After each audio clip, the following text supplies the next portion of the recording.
नमस्कार दोस्तों, मैं सुनील अमृत। यूजीसी नेट गोल्ड में आप सभी का स्वागत है। इसके अलावा संसार अकेडमी टेलीग्राम चैनल पर आप लोग जो है ये क्लासें देख रहे हैं। तो इससे पहले हम लोग जो क्लास कर चुके हैं वो 4 क्लासें कंप्लीट कर चुके हैं। ये 5वीं क्लास है। ये मूल विधि की आपकी, तो मूल विधि की ये आपकी कौन सी क्लास है भाई? 5वीं क्लास है। चलिए आज की क्लास को करते हैं स्टार्ट और देखते हैं भाई इसमें कौन-कौन से क्वेश्चन आपको देखने को मिलेंगे। चलिए जी।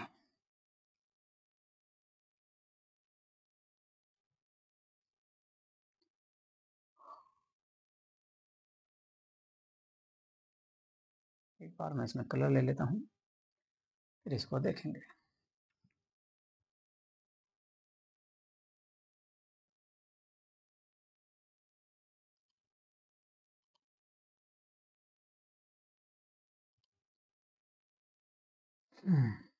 मूल विधि। तो इससे पहले 4 क्लासें कंप्लीट हो चुकी है, 5वीं क्लास है। और यदि आप लोगों ने ये क्लासें नहीं देखी, तो आप जो है संसार अकेडमी टेलीग्राम चैनल पर जाकर ये क्लासें देख सकते हैं भाई। संसार अकेडमी टेलीग्राम चैनल नहीं, सॉरी, संसार अकेडमी के नाम से यूट्यूब चैनल भी है और टेलीग्राम चैनल भी है। तो टेलीग्राम चैनल पर भी लिंक डाल दिया गया है। इसके अलावा संसार अकेडमी यूट्यूब चैनल पर भी आपको ये क्लासें देखने को मिल जाएगी और इनकी पीडीएफ आपको संसार अकेडमी टेलीग्राम चैनल के नाम से ही प्राप्त होगी। तो सबसे पहला जो क्वेश्चन है उसे देखेंगे। सबसे पहला क्वेश्चन हमारा आया है हमारे सामने, वो है भाई आपका उन्मूलन, जमीन उन्मूलन या जमींदारी उन्मूलन। जमींदारी उन्मूलन समिति के तत्कालीन अध्यक्ष यानी कि उस समय के अध्यक्ष कौन हुआ करते थे या कौन थे? जमींदारी उन्मूलन के अध्यक्ष की बात कर रहे हैं कि जमींदारी उन्मूलन के अध्यक्ष कौन थे उस समय, कब? जब देश आजाद हुआ। जमींदारी उन्मूलन की अगर मैं बात करूं तो इसके जो अध्यक्ष हुआ करते थे, अध्यक्ष होते थे भाई इसके कौन? उस समय जो मुख्यमंत्री थे, उस समय जो यूपी के मुख्यमंत्री थे, मुख्यमंत्री, तो मुख्यमंत्री की अगर हम बात करें उस समय, तो उत्तर प्रदेश के सबसे पहले मुख्यमंत्री का नाम था पंडित गोविंद वल्लभ पंत। इसके अलावा उपाध्यक्ष थे आपके श्री हुकुम सिंह। श्री हुकुम सिंह, श्री हुकुम सिंह जो है जमींदारी उन्मूलन समिति के क्या थे? ये थे ये आपके उपाध्यक्ष। तो अध्यक्ष की बात करोगे तो अध्यक्ष आ जाएंगे आपके, डी ऑप्शन सही रहेगा। अध्यक्ष होंगे आपके पंडित गोविंद वल्लभ पंत। पंडित गोविंद वल्लभ पंत जो थे ये उत्तर प्रदेश के सबसे पहले मुख्यमंत्री भी थे। इसके अलावा अगर बात करें जमींदारी उन्मूलन समिति की, तो इसके उपाध्यक्ष कौन थे? तो उपाध्यक्ष थे आपके श्री हुकुम सिंह।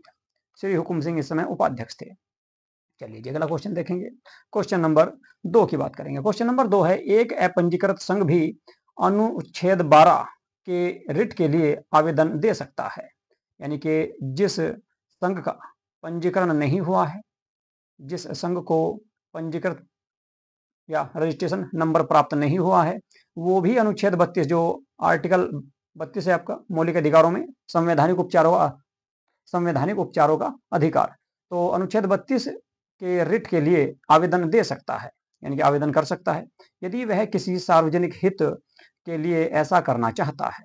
यह किस वाद में अवधारित किया गया, यानी कि कुल मिलाकर ये प्रावधान किस वाद में निर्धारित किया गया था कि यदि कोई अस्वीकृत या अपंजीकृत जो संघ है वो मौलिक अधिकारों को लेकर कोई मुकदमा दर्ज करना चाहता है, कोई केस दर्ज करना चाहता है जो सार्वजनिक हित में है, सार्वजनिक मतलब कि पब्लिक के हित में है, जनता के हित में है या समाज के हित में है, तो वो भी आर्टिकल 32 के तहत 5 प्रकार की रिट जारी करवा सकता है। आर्टिकल 32 आपका सुप्रीम कोर्ट को ये अधिकार देता है कि यदि कोई व्यक्ति मौलिक अधिकारों का हनन करता है तो मौलिक अधिकारों के संबंध में सुप्रीम कोर्ट 5 प्रकार की रिट जारी कर सकता है। तो ये केस आया था आपका अखिल भारतीय रेलवे शोषित कर्मचारी संघ बनाम भारत संघ। एक केस आया था आपका सुप्रीम कोर्ट में, जिसे कहा गया अखिल भारतीय रेलवे शोषित कर्मचारी संघ बनाम भारत के नाम से। तो इस मुकदमे में ये प्रावधान किया गया था। तो कुल मिलाकर ए आंसर आपका इसमें सही हो जाएगा, क्योंकि इसमें कहा गया कि आर्टिकल 32 के तहत कोई भी व्यक्ति या कोई भी आपका संगठन जो पंजीकृत भी नहीं है, वो भी आर्टिकल 32 के तहत सार्वजनिक हित में रिट जारी कर सकता है या मुकदमा आपका सुप्रीम कोर्ट में जारी कर सकता है। सुप्रीम कोर्ट उसकी सुनवाई करेगा आर्टिकल 32 के तहत। तो ए आपका इसमें सही हो जाएगा, अखिल भारतीय रेलवे शोषित कर्मचारी संघ बनाम भारत संघ। क्वेश्चन नंबर 2 देखेंगे। क्वेश्चन नंबर 2 है आपका, क्वेश्चन नंबर 3, निम्नलिखित 2 कथनों के बीच सही संबंध चुनिए। तो जो 2 कथन दिए गए हैं उनके बीच में सही संबंध आप लोगों को चुनना है। तो सही संबंध आपको चुनना, सबसे पहले ए दिया गया है, जनहित याचिका यानी कि PIL अधिस्थिति लोक स्टडी के नियम का विस्तार करती है। बी में दिया गया आपका जनहित याचिका में पत्र काव्यगत क्षेत्राधिकार का न्यायालय द्वारा प्रतिष्ठान किया जाता है। तो कौन सा इसमें ऑप्शन सही रहेगा, ये आपको इसमें बताना है। देखो, जनहित याचिका जो होती है वो अवस्थिति के नियम का विस्तार करती है, यानी कि सही, ये बात बिल्कुल सही है। लोकल स्टडी का ये विस्तार करती है, उसको फैलाती है, उसके बारे में ये सारा विस्तार से बताती है। इसके अलावा जनहित याचिका एक पत्र काव्यागत क्षेत्राधिकार का न्यायालय द्वारा प्रतिष्ठान करती है। तो ये भी आपका कथन इसमें सही रहेगा। दोनों कथन आपके सही होंगे तो ए ऑप्शन आपका इसमें सही हो जाएगा भाई। ए ऑप्शन आपका सही आ जाएगा, यानी कि ए और बी दोनों के बीच में सही संबंध है, यानी कि दोनों कथन आपके सही हैं। इसके बाद क्वेश्चन नंबर 4 देखेंगे। क्वेश्चन नंबर 4 की बात करें तो इसमें सत्य कथन आपको देखना है कि सत्य कथन कौन सा है। सत्य कथन को देखना है तो चलिए जी इसको पढ़ते हैं। ए में दिया गया है, वेब डिफेंसमेंट का अपराध कंप्यूटर की वेबसाइट के वास्तविक होम पेज को हटाकर उसके स्थान पर दूसरा होम पेज डालकर किया जाता है। बी में दिया गया है, ईमेल स्पूफिंग अपराध ईमेल के जरिए किया जाता है। इसके बाद सी में दिया गया है, साइबर कूट रचना के में अपराधी कंप्यूटर प्रिंटर और स्कैनर के जरिए कूट रचना का अपराध करता है। और डी में दिया गया, उपरोक्त सभी कथन सत्य हैं। तो कौन सा इसमें कथन सही है, ये आपको इसमें बताना है कि कौन सा कथन हमारा इसमें सही होगा। चलिए देखते हैं भाई। तो देखो, ए में दिया गया है आपका, वेब डिफेंस का अपराध कंप्यूटर की वेबसाइट के वास्तविक होम पेज को हटाकर उसके स्थान पर दूसरा होम पेज डालकर किया जाता है। ये बात बिल्कुल सही है आपकी, तो ये कथन आपका सही हो जाएगा। इसके अलावा ईमेल स्पूफिंग अपराध ईमेल के जरिए किया जाता है, तो ये भी सही है, ये भी सही है। तो इसका मतलब सारे सही हो जाएंगे। साइबर कूट रचना के अपराधी कंप्यूटर प्रिंटर और स्कैनर के जरिए कूट रचना का अपराध करते हैं, ये भी बात सही है। तो डी ऑप्शन आपका इसमें सही हो जाएगा जी। अगला क्वेश्चन देखेंगे, क्वेश्चन नंबर 5। क्वेश्चन नंबर 5 की बात करते हैं। एक प्रकार का साइबर अपराध हमला है, तो कौन सा है ये आपको देखना है कि कौन सा वो हमला, ऐसा हमला है जो साइबर अपराध का हमले के अंतर्गत आएगा। साइबर अपराध हमला है जहां साइबर अपराधी नेटवर्क को नष्ट करने के लिए व्यर्थ ट्रैफिक से वेबसाइट को भरते हैं। एक प्रकार का साइबर अपराध है या अपराध हमला है जहां साइबर अपराधी नेटवर्क को नष्ट करने के लिए, यानी कि जो कनेक्टिविटी होती है उसको नष्ट करने के लिए व्यर्थ ट्रैफिक से वेबसाइट को भरते हैं। स्पूफिंग में तो ऐसा होता नहीं है, तो ये तो आपका गलत हो जाएगा। इसके अलावा distributed denial of service attack, ये हो सकता है आपका। इसके अलावा साइबर स्टोकिंग ये नहीं रहेगा, और फिशिंग भी नहीं होगा। तो बी ऑप्शन से हो जाएगा भाई, ठीक है। डिस्ट्रीब्यूटेड फिनाइलिटी, वितरित इनकार जिसको कहा जाता है, ऑफ सर्विस अटैक, ये एक प्रकार का साइबर अपराध है जिसका उपयोग साइबर अपराधी एक सिस्टम या नेटवर्क को प्रतिबंधित करने के लिए या उसको जो है नष्ट करने के लिए इसका इस्तेमाल किया जाता है। ठीक है, तो आंसर हो जाएगा भाई कौन सा, बी सही हो जाएगा। इसके बाद क्वेश्चन नंबर 6 देखते हैं। सूचना तकनीकी अधिनियम की धारा 66 सी के अधीन अपराध का, एक मिनट, क्वेश्चन नंबर 6 था, सूचना तकनीकी अधिनियम की धारा 66 सी के अधीन अपराध का विचारण कौन करता है। तो अपराध का विचारण कौन करेगा, ये आपको इसमें बताना है। चलिए जी देखते हैं इसका आंसर क्या हो सकता है भाई, ठीक है।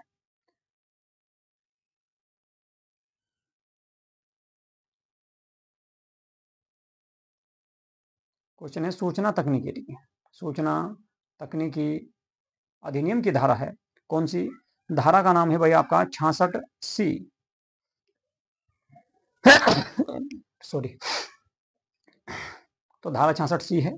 धारा 66 सी के अधीन अपराध का विचारण या अपराध का विचारण कौन कर सकता है।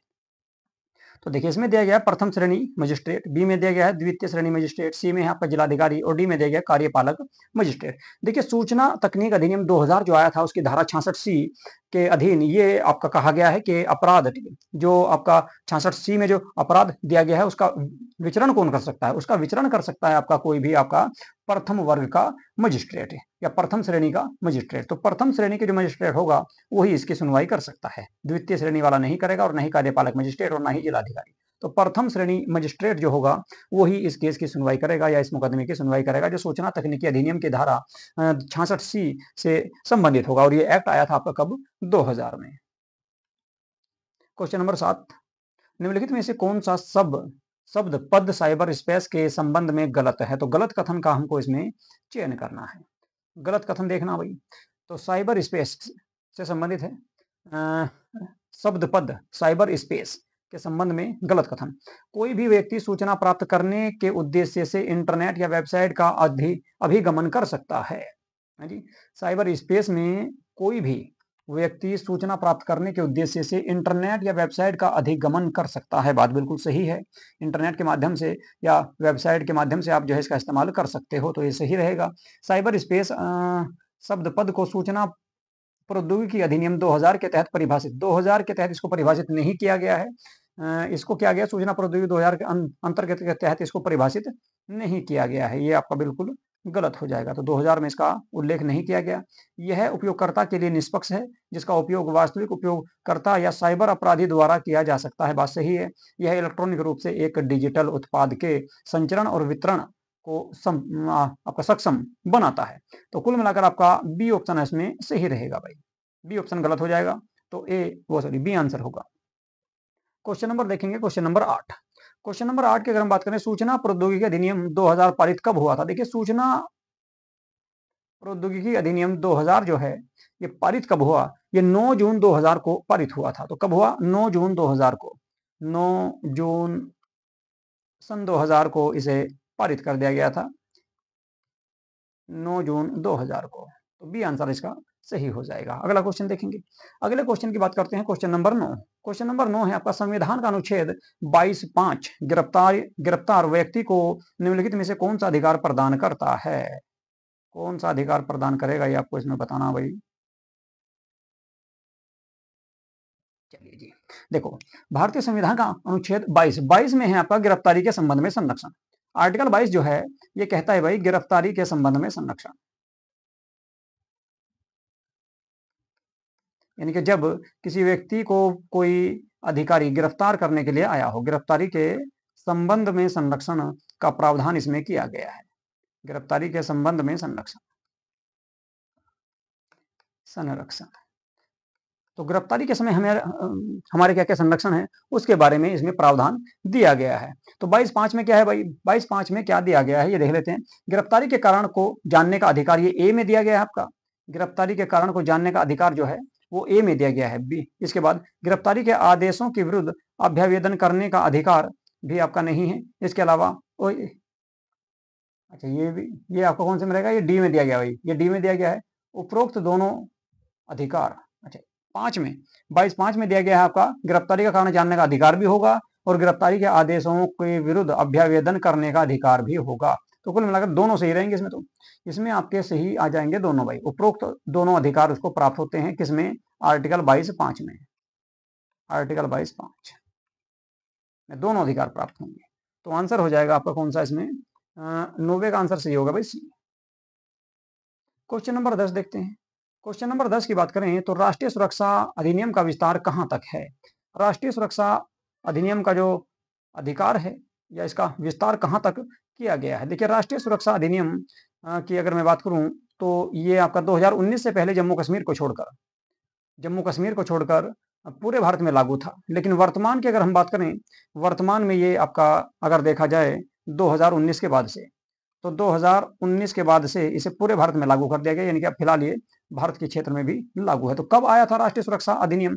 राष्ट्रीय सुरक्षा अधिनियम की अगर मैं बात करूं तो ये आपका कब आया भाई? ये आया था ये आपका 1980 में। राष्ट्रीय सुरक्षा अधिनियम जो आया ये 1980 में आया था और ये पूरे भारत में फिलहाल वर्तमान में लागू है। इससे पहले जम्मू कश्मीर को छोड़कर पूरे भारत में था, लेकिन अब ये 2019 के बाद से, अक्टूबर 2019 के बाद से पूरे भारत में लागू है। तो ए ऑप्शन इसका सही हो जाएगा, आंसर होगा सही ए। अगला क्वेश्चन देखेंगे, क्वेश्चन नंबर 11 यानी कि 11। क्वेश्चन नंबर 11 को देखो, इसे पढ़ो और इसका आंसर दो। कोई न्यायालय भ्रष्टाचार निवारण अधिनियम के अधीन किसी जांच, विचारण या अभ्यावेदन या अन्य कर्मचारियों में अन्य कार्यवाही में पारित किसी अंतर्वर्ती आदेश के संदर्भ में किन शक्तियों का प्रयोग नहीं करेगा? कौन कौन सी शक्तियों का प्रयोग नहीं कर सकता? देखिए, अपील का प्रयोग कर सकता है, निस्तारण का प्रयोग कर सकता है, विचारण का यानी कि पुनर्निरीक्षण, यानी कि फिर से जांच करने का उसको अधिकार नहीं होगा। तो आंसर सही होगा इसमें ए। भ्रष्टाचार निवारण अधिनियम कब आया था भाई? ये आया था 1988 में। भ्रष्टाचार निवारण अधिनियम 1988 आया और इसकी धारा 19(3) जो है धारा 19(3) के अनुसार ये कहा गया कि कोई न्यायालय इस अधिनियम के अधीन किसी जांच, विचारण या अभ्यावेदन या अन्य कार्यवाही में पारित किसी अंतर्वर्ती आदेश के संदर्भ में पुनर्निरीक्षण या पुनर्परीक्षण या फिर से दोबारा से जांच करने का प्रयोग या उसकी शक्ति का प्रयोग नहीं करेगा। लेकिन अपील का कर सकता है, निस्तारण का कर सकता है, विचारण का कर सकता है, पुनरीक्षण यानी कि दोबारा से जांच करने का अधिकार उसको नहीं होगा। तो इस हिसाब से आंसर हो जाएगा आपका ए। क्वेश्चन नंबर 12 देखेंगे। क्वेश्चन नंबर 12 की बात करें तो भ्रष्टाचार निवारण अधिनियम 1988 का संक्षिप्त रूप कौन सा है? बताओ भाई, इसका आंसर आप लोगों को बताना है, तो फटाफट इसका आंसर जो है बताओ, क्या इसका सही आंसर हो जाएगा।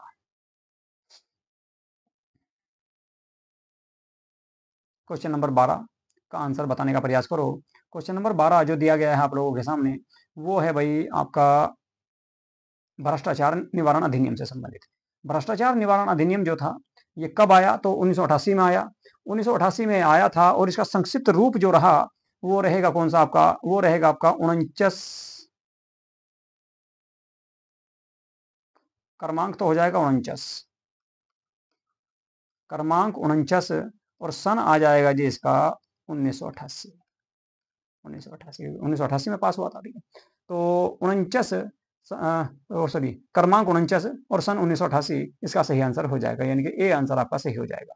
89 हो नहीं सकता, 82 और 75 भी नहीं होगा। तो क्रमांक 49 सन 1988 इसका सही आंसर हो जाएगा जी। क्वेश्चन नंबर 13 की बात करेंगे। पूंजी लाभ उत्पन्न होता है, तो पूंजी लाभ उत्पन्न किससे होता है ये आपको इसमें बताना है। पूंजी लाभ उत्पन्न होता है, पूंजी लाभ जो उत्पन्न होगा वो किससे होगा? किसी पूंजी संपत्ति के हस्तांतरण पर, संपत्ति के हस्तांतरण पर, या भूमि, भवन, सोना के हस्तांतरण पर, या फिर अंशों के हस्तांतरण पर। देखिए पूंजी परिसंपत्ति जो होती है, पूंजी परिसंपत्ति के स्थानांतरण से पूंजी लाभ जो है प्रमाणित होता है। किससे? पूंजी जो है परिसंपत्ति जो होती है, पूंजी परिसंपत्ति के हस्तांतरण से, इनके ट्रांसफर से ही पूंजीगत लाभ हमको प्राप्त होता है। पूंजीगत लाभ की बात करें तो परिसंपत्ति को आयकर अधिनियम की धारा 2 और धारा 2 खंड 14 के तहत परिभाषित किया गया है। तो कौन सी धारा है? धारा है इसमें धारा 2 है और धारा 2 खंड 14 में इसका उल्लेख किया गया है। पूंजीगत परिसंपत्ति को जो है, ठीक है, पूंजीगत परिसंपत्ति आयकर अधिनियम जो है उसके तहत है, ठीक है, उसमें इस धारा का उल्लेख किया गया है। तो आंसर अगर इस तरह से देखा जाएगा तो इसमें आएगा किसी पूंजी संपत्ति के हस्तांतरण पर, किसी पूंजी संपत्ति के हस्तांतरण पर। संपत्ति के हस्तांतरण पर नहीं आएगा, पूंजी के स्तर पर, पूंजी संपत्ति के हस्तांतरण पर आएगा। भूमि, वन, भवन, सोना भी नहीं आएगा। इसके अलावा अंशों का हस्तांतरण भी नहीं इसमें शामिल होगा। तो केवल ए आंसर आपका इसमें सही हो जाएगा। क्वेश्चन नंबर 14 देखेंगे। सूचना अधिकारी द्वारा बगैर समुचित कारण के आवेदन लेने या सूचना न देने पर सूचना आयोग संबंधित अधिकारी पर कितने रुपए प्रति दिन की दर से जुर्माना आरोपित हो सकता है? मान लो कोई सूचना आपने किसी विषय के बारे में सूचना प्राप्त की और आपको सूचना अधिकारी के द्वारा सूचना देने में देर की गई, तो एक दिन की देरी पर कितना रुपया जो है, कितना दिन का जुर्माना, कितने रुपए का जुर्माना उस अधिकारी पर लगेगा, ये इसमें पूछा गया है। देखो भाई, एक एक्ट आया था सूचना का अधिकार अधिनियम 2005। तो सूचना का अधिकार अधिनियम, सूचना का अधिकार एक्ट कब आया? 2005 में। 2005 में आया। इसकी एक धारा है, धारा 20। इसकी धारा 20 में यह कहा गया है, यदि कोई सूचना अधिकारी बिना समुचित कारण के, बिना कोई उचित कारण के सूचना देने में देरी करता है, या उसमें जो है आपका जो है सूचना देने में लेट करता है या लापरवाही करता है, तो उस पर प्रतिदिन के हिसाब से अगर देखा जाए तो 250 रुपए का जुर्माना लगाया जाएगा। ये धारा 20 में कहा गया है कि 250 रुपए प्रतिदिन के हिसाब से उसको जुर्माना देना होगा यदि वो समय पर सूचना नहीं देता, सूचना देने में देरी करता है, ठीक है, जानबूझकर करता हो या फिर जो है अपनी लापरवाही के कारण कर रहा हो, तो उसको कितना जुर्माना लगेगा बिना किसी कारण के? तो 250 रुपए प्रतिदिन जुर्माना लगेगा। अगर कोई कारण है, ठीक है, सही कारण है, तो उस पर कोई जुर्माना नहीं लगेगा, नहीं तो उस पर 250 रुपए प्रतिदिन के हिसाब से जुर्माना लगेगा। तो आंसर हो जाएगा इसमें कौन सा भाई? ए, 250 रुपए। Question number 14। अगला क्वेश्चन देखते हैं, क्वेश्चन नंबर 15। क्वेश्चन नंबर 15 है सूचना का अधिकार अधिनियम जो 2005 में आया की धारा सूचना के प्रकटीकरण से छूट प्रदान करती है। सूचना के प्रकटीकरण से छूट प्रदान करती है, जो कौन से उसके तहत करेगी? ठीक है, देखो भाई, सूचना का अधिकार अधिनियम 2005 में आया। अभी आपको बताया कि ये एक्ट जो है 2005 में आया था, और इसकी एक धारा है, धारा नंबर 8। धारा नंबर 8 जो है वो सूचना के प्रकटीकरण से छूट प्रदान करती है कि सूचना आपको प्रकट नहीं करनी। कुछ सूचनाएं ऐसी हैं जिसको आप छुपा कर भी रख सकते हैं, जो देश हित में हो या समाज के हित में हो। तो आंसर आ जाएगा धारा 8, यानी कि ए आंसर इसका सही हो जाएगा भाई, ए आंसर इसका सही होगा। क्वेश्चन नंबर 16 की बात करेंगे। क्वेश्चन नंबर 16 है सूचना का अधिकार अधिनियम 2005 लागू होता है। देखिए, मैंने आपको बताया कि 2019 के बाद से ये एक्ट आपका पूरे भारत में लागू हो जाता है। अब हाल फिलहाल में जितने भी कानून हैं भारत के, वे सभी जम्मू कश्मीर पर भी लागू होते हैं। तो संपूर्ण भारत ही लगभग सबका आंसर आपको देखने को मिलेगा इसमें। तो इसका सही आंसर आ जाएगा संपूर्ण भारतवर्ष में। तो ए आंसर आपका सही होगा। क्वेश्चन नंबर 17 देखेंगे जी। क्वेश्चन नंबर 17 की अगर मैं बात करूं तो वो है आपका डैश, यानी कि खाली स्थान इसमें दिया गया है, और खाली स्थान के स्थान पर आपको बताना कि इसमें क्या भरा जाएगा। खाली स्थान के स्थान पर, ठीक है, को 7 से 9 अक्टूबर 1991 को पेरिस में आयोजित मानव अधिकारों के संवर्धन और संरक्षण के लिए राष्ट्रीय संस्थानों पर पहली अंतरराष्ट्रीय प्रयोगशाला में परिभाषित किया गया। यानी कि वो कौन सा अधिकार था या कौन सा संगठन था जिसको पहले, उसमें क्या नाम, ठीक है, कि कौन सी, उसमें कौन सी बैठक में या किसका, सॉरी, अंतरराष्ट्रीय कार्यशाला की जो वर्कशॉप थी उसमें इसको परिभाषित किया गया। देखो भाई, ये पूछ रहा को, यानी कि कौन से प्रावधान को, प्रावधान पहले पढ़ लेते हैं कौन कौन से दिए गए। तो है मानव अधिकारों का संगठन, बी में है आपका पेरिस सिद्धांत, सी में देगा मानव अधिकारों की सार्वभौम घोषणा और वैश्विक अधिकार को 7 से 9 अक्टूबर 1991 को पेरिस में आयोजित मानव अधिकारों के संवर्धन और संरक्षण के लिए राष्ट्रीय संस्थानों पर पहली अंतरराष्ट्रीय कार्यशाला को परिभाषित किया गया। ये किया गया था भाई पेरिस सिद्धांत में। पेरिस सिद्धांत को 7 से 9 अक्टूबर 1991 में जो हुआ, इसमें आयोजित मानव अधिकारों के संवर्धन और संरक्षण के लिए राष्ट्रीय संस्थानों का पहली बार अंतरराष्ट्रीय कार्यशाला या वर्कशॉप को परिभाषित किया गया था। तो आंसर आ जाएगा बी। अगला क्वेश्चन देखते हैं, क्वेश्चन नंबर 18। क्वेश्चन नंबर 18 की बात करें तो राष्ट्रीय मानव अधिकार आयोग के एवं राज्य मानव अधिकार के प्रत्येक सदस्य और अधिकारी की परिस्थिति क्या है? अच्छा जी, उसकी स्थिति बतानी है, कंडीशन बतानी है कि परिस्थिति क्या है उसकी। चलो जी, राष्ट्रीय मानव अधिकार, राष्ट्रीय मानव अधिकार आयोग के एवं राज्य मानव अधिकार आयोग के प्रत्येक सदस्य एवं अधिकारी की परिस्थिति क्या है? भाई, इन सब की परिस्थिति आपको देखने को मिलेगी किसमें? भारतीय दंड संहिता 1860 की धारा 21 में। इनको लोक सेवक बताया गया है। राष्ट्रीय मानव अधिकार आयोग और राज्य मानव अधिकार आयोग के जितने भी सदस्य होंगे वे सब क्या होंगे? वे लोक सेवक होंगे। क्या होंगे? लोक सेवक होंगे। ये किसमें बताया गया? भारतीय दंड संहिता, इंडियन पेनल कोड आईपीसी जो 1860 में बनाई गई थी, उसकी धारा 21 है। उस धारा 21 में आपका लोक सेवक की परिभाषा दी गई है कि राज्य सरकार की ओर से या देश की ओर से या आपका केंद्र सरकार की ओर से जितने भी कर्मचारी काम करेंगे, जितने भी लोग काम करेंगे, वे सब लोक सेवक के अंतर्गत शामिल किए जाएंगे। तो धारा 21 में इसका प्रावधान किया गया है। तो आंसर सही आएगा आपका ए। चलिए जी, क्वेश्चन नंबर देखते हैं 19। क्वेश्चन नंबर 19 की बात करें, राष्ट्रीय मानवाधिकार आयोग को परिवाद किस भाषा में भेजा जा सकता है? देखिए, आपका राष्ट्रीय मानवाधिकार की अगर मैं बात करूं, राष्ट्रीय मानवाधिकार अधिनियम संरक्षण, सॉरी मानव अधिकार संरक्षण अधिनियम जो आया था वो 1993 में आया। 1993 में आया, और इसमें एक धारा दी गई है 39 की। धारा 39 के अनुसार यह कहा गया कि राष्ट्रीय मानवाधिकार जो है, राष्ट्रीय मानवाधिकार आयोग और राज्य मानवाधिकार आयोग के प्रत्येक सदस्य और भारतीय दंड संहिता की धारा 1800 सॉरी एक्ट 1860 में भी इस चीज का प्रावधान किया गया है कि धारा 21 का जो अर्थ है, धारा 21 के अर्थ में लोक सेवक जो होगा, लोक सेवक की परिभाषा को समझाया गया है। तो लोक सेवक की परिभाषा को समझाया गया है, लेकिन लोक सेवक की परिभाषा को, एक मिनट, अरे राष्ट्रीय मानवाधिकार, अच्छा, राष्ट्रीय मानवाधिकार आयोग, ठीक है, सॉरी भाई, ठीक है, इसको एक बार मैं साफ कर देता हूँ। चलो, वही तो, राष्ट्रीय मानवाधिकार आयोग जो है, राष्ट्रीय मानवाधिकार आयोग का जो परिवाद है, यानी कि जो कुल मिलाकर राष्ट्रीय मानवाधिकार आयोग में मुकदमे जो दर्ज किए जा सकते हैं वो कौन सी भाषा में दर्ज किए जा सकते हैं, ये इसमें पूछा गया है। देखिए राष्ट्रीय मानवाधिकार आयोग में आप मुकदमे जो दर्ज कर सकते हो वो आप आपका हिंदी और अंग्रेजी में भी शामिल कर सकते हैं, या इसके अलावा भारतीय संविधान की जो 8वीं अनुसूची में है, भारतीय संविधान की जो 8वीं अनुसूची दी गई उसमें जो 22 भाषाएं हैं उन 22 भाषाओं में से किसी भी भाषा में दर्ज कर सकते हैं। तो कुल मिलाकर आपका इसमें सही आंसर आ जाएगा अंग्रेजी तो हो ही सकता है, हिंदी अंग्रेजी भी हो सकता है और मातृभाषा अन्य होगा, लेकिन संविधान की 8वीं अनुसूची में शामिल किसी भी भाषा में इसमें मुकदमा दर्ज किया जा सकता है या वाद दर्ज किया जा सकता है।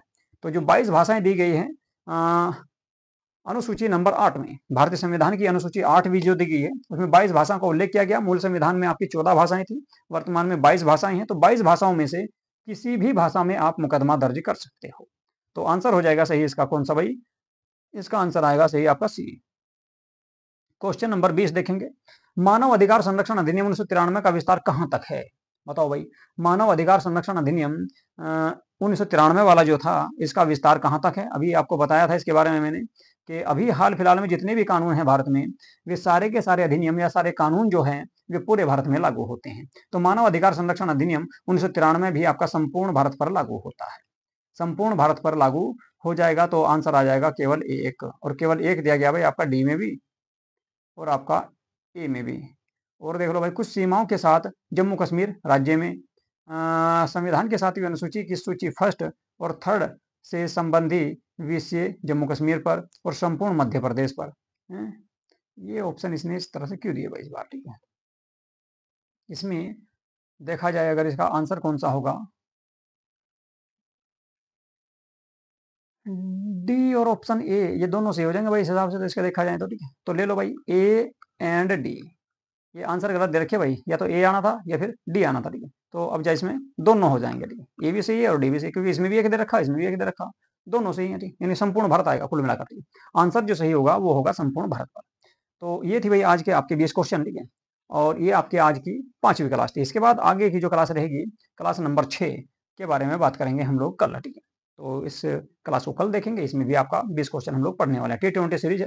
और यदि आप लोगों ने हमारे यूट्यूब चैनल को सब्सक्राइब नहीं किया है तो संसार अकेडमी के नाम से यूट्यूब चैनल को सब्सक्राइब कर ले। इसके अलावा एक और हमारा यूट्यूब चैनल है जो UGC नेट गोल्ड के नाम से भी है भाई। ठीक है, तो उसको भी आप सब्सक्राइब कर सकते हैं। चलिए यहीं पर करेंगे आज की क्लास को समाप्त। नमस्कार।